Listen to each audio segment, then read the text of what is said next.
Hello' বন্ধু বান্ধৱীসকল, মই আজি এইটো দেওবাৰ ঘৰত আহিছোঁ। ঘৰৰ পৰা মানে কি এতিয়া মেডিকেল যাই আছোঁ। আমাৰ ইয়াতে ওচৰত আছে বেলকোনা মেডিকেল বুলি কয়। মেডিকেল যাই আছোঁ ডাঙৰ দাদাৰ লগত। এয়া মেডিকেলৰ কাগজখিনি লৈ আছোঁ গোটেইখিনি লৈ পেলাই এয়া যাই আছোঁ। মই বোলে আপোনালোকক অলপ দেখুৱাওঁ। দাদাই গাড়ী চলাই আছে, বাইক চলাইছে।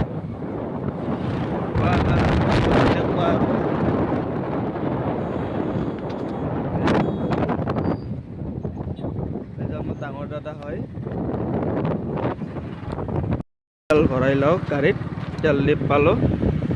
তেল ডিপত আহি তেল ভৰাই লওঁ আৰু তেল ভৰালোঁ। তেল 110 টকাৰ ভৰালে ভৰাই আকৌ যাম আৰু এতিয়া ডাঙৰ দাদা হয়। এয়া আহি পালোঁ। এয়া মেডিকেলখন পালোঁ। আজি যিহেতু ৰবিবাৰ মেডিকেল বন্ধ, তো প্ৰাইভেটকৈ দেখাব লাগিব। প্ৰাইভেট ফাৰ্মাচীৰ টিকেট কৰি থোৱা আছে বাৰু।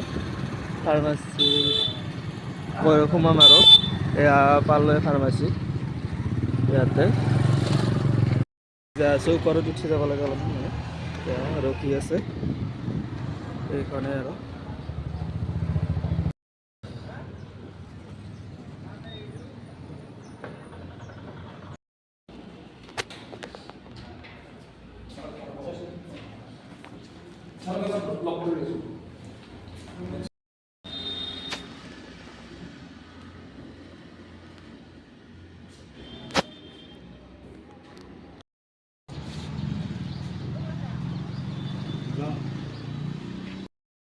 এয়া চাহ খাব ৰেডি হৈছোঁ।